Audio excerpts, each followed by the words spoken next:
So this week, South Carolina bucked the White House, refusing to rig its congressional map for Republicans, at least for now. And tomorrow, that's sure to be a major topic of conversation at one of the biggest political events of the year, Congressman James Clyburn's world-famous fish fry. This annual event, folks, draws White House contenders to the crucial early primary state, to get out there, shake a few hands, make a pitch to their voters, right? It's a good field day for everybody.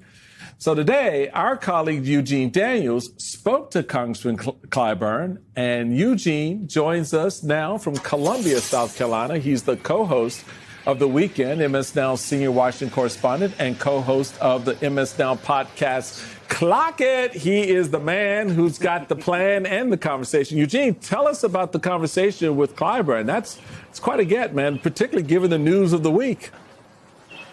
Thank you. Yeah, it was quite wide-ranging. We talked about 2026 in his race. We talked about 2028, the fish fry, the Democrats and what they need to do to make sure they get his support come 2028. But we also talked about the redistricting and that failed redistricting plan.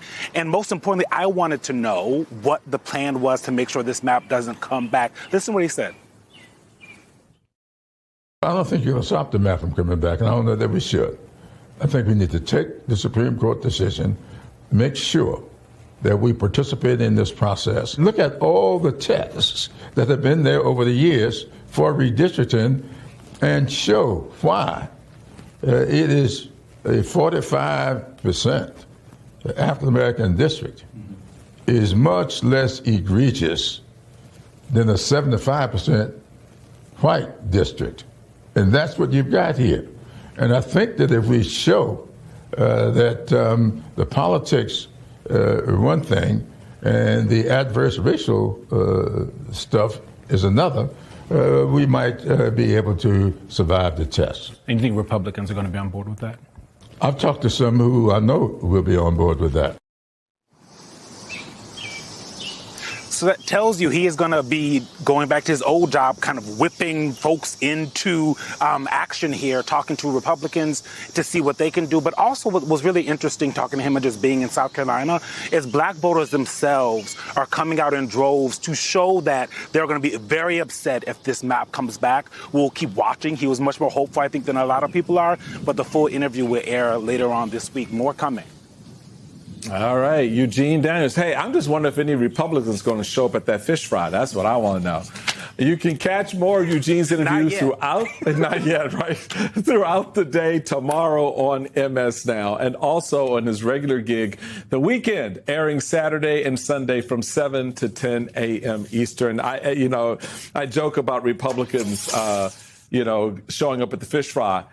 Y'all should show up at the fish fry. But clearly, I think Tim Scott should be going to the fish fry. Right? Senator of South Carolina, right? Exactly. So you would, but I love the point that, the congressman is going to do what he needs to do. He's going to go out and he's going to lobby. He's going to whip, members around this idea. And I think that's going to be interesting to play to see how it comes out for him. I think it'll, go ahead, Alicia. No, you said. Yeah.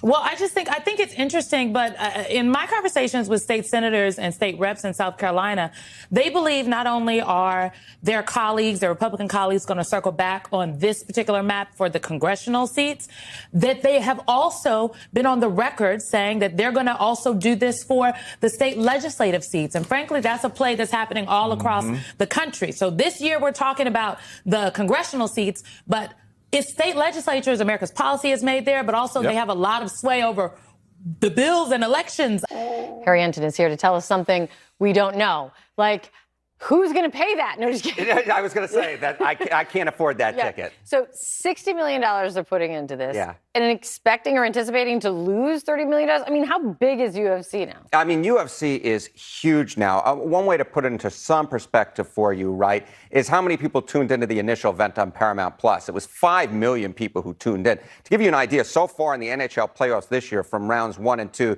the average game is getting 3.3 million average viewership. Now, that's not exactly apples to apples, but it does suggest, and what a lot of the polling suggests as well, is that UFC right now is like the number 4 sport in America, right? It's football, baseball, basketball, and then UFC. It's huge. No, it's huge. And it's also part, the group, I would say, if I'm going to generalize, that is attracted to this most, young men, are a big part of what helped get Donald Trump elected this time around.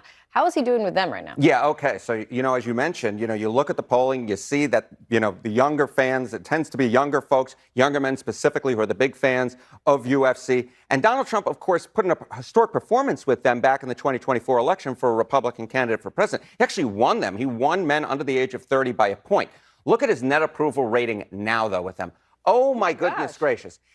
I was literally about to ask you if that was a typo. No, that is not a typo. Me and my crack crew spend many hours on those slides, and we can tell you that is not a typo. That is a 56-point move against the President of the United States among young men who helped put him over the top in the election, and now he is very much struggling with them. Maybe that's part of the reason why he wants to put an event like this to try and connect with some of them. Thank you very much for joining us. What is the latest in the situation at Delaney as we know as of now? It's just getting bad. There was an incident today in which families reached out to us, attorneys and others, about the conditions and what's going on inside of that building. My visit yesterday, there's just no words to describe the reality that we in America are allowing this to go on in our midst because we have a president that has conducted an immigration policy against all of our basic values and our core sense of decency. And I want to just add one more thing to you said. It's not only a private for-profit prison, but it's part of the corruption that's endemic in this administration, because this is a corporation that showered Republicans with money beforehand. They've got $1 billion contract. And we know that his immigration cruelty at every mark of it, from people doing transportation, from people that are being hired to do other jobs like the private prisons we see, there's so many people making profit off of this misery and this pain and this violation of our values. We have Tom Homan, who could not have been confirmed by the Senate, but then was given an appointed position within this Trump army against immigrants, who was caught on FBI undercover video accepting $50,000 in cash before the last presidential election, saying, in effect, that he would be helping people try to get these kinds of contracts.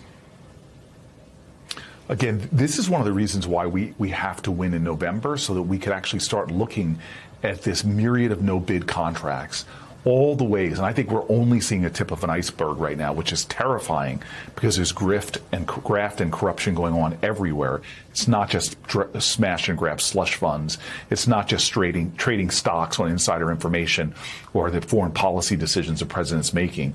We know that groups like the Geo Group and others are involved in open-air corruption when it comes to the way they're doing their campaign contributions, no-bid contracts, and more. And so this is the kind of things we need to get to the bottom of. But meanwhile, right now as we're speaking, in Newark, New Jersey, and across this nation, there are fathers and mothers of American children, people that are integral in parts of our communities, grandparents, business owners, and others that are being detained in deplorable conditions. That should weigh on the conscience of all Americans. And for us to be silent about this atrocity, this assault on human dignity, implicates our own dignity and humanity as well. Senator, there are so many issues that you have to chase in your position now. You're among a group of 20 Democratic senators who are trying to find out something that should not be difficult to find out. How much does Donald Trump's war in Iran cost? What do we know as of now, and what do we need to know? Well, we know that the president is lying to us and that his administration is lying to us about the full costs of this war. So, of course, there's a cost at home that we're all paying with higher prices, gasoline costs, energy, inflation, all that pain. But our actual military right now, the tens of billions of dollars, we do not have a fair accounting of the true costs to the United States taxpayer. That's why we have to be all outraged that this president is conducting an illegal war, and there's no accounting, there's no accountability, there's no oversight. The Republicans that control Congress are not asking the questions that the American people should be demanding to know about President Trump's failed war in Iran. As you go forward, do you expect to possibly get some Republican cooperation now, possibly from senators like John Cornyn, who don't any longer have a future on the Republican side of the Senate? Yeah, it's a one really of being somebody. He didn't feel professorial or like he was looking down on anybody.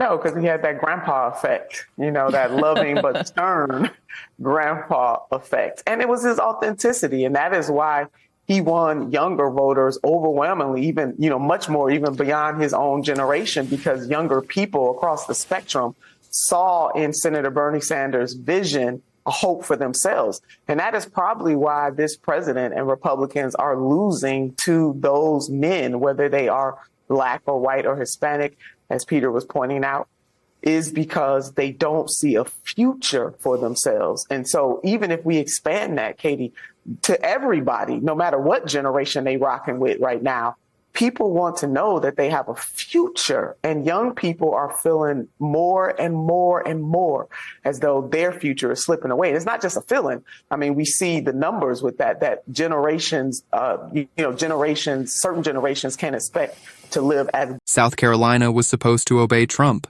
Instead, Republicans blinked. The transcript shows the state refusing, at least for now, to rig its congressional map for the GOP, keeping the status quo and saving Democrats from spending millions just to defend a safe seat. That is a real political loss for Trump's redistricting machine. And the timing is brutal. While Trump is trying to squeeze every possible advantage out of the map, his support with young men has collapsed by 56 points since 2024. That is the exact group he bragged about winning. And now they are turning against him hard. So when people say Trump lost South Carolina by 31%, the message is simple. His pressure campaign failed, his coalition is shrinking, and even red states are starting to show him that voters are done being played.